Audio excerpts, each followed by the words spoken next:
Serious form of breast cancer, a more aggressive form of breast cancer that was developed about 10 years ago.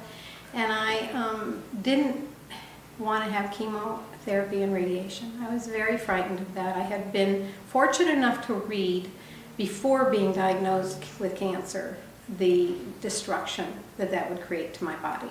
And I wanted to be very certain that I could approach healing from cancer with something natural, something healthy, something that was going to convert my body back to the way God intended it to be.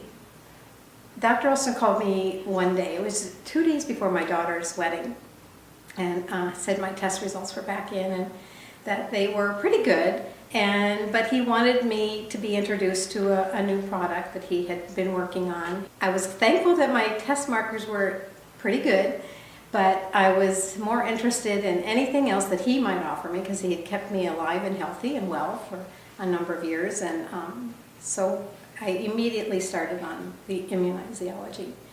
And the most exciting part of it was my next cancer test came back lower than it had been in 10 years. It was profoundly different, profoundly improved. And I noticed that for myself also, that I'd never been sick. I had no colds, I had no flu, I had nothing.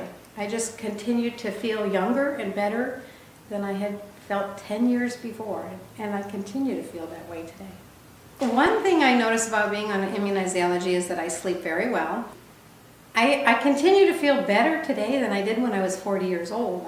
I'm going to be 65. I feel like I get younger and healthier every year that I'm alive. I have been in contact with at least 6 women who were diagnosed with exactly what I had. Our initial diagnoses were so similar. They have all passed away. None of them are alive. They were all asked to do the exact same gold standard of therapy that 3 different medical doctors offered to me that I declined.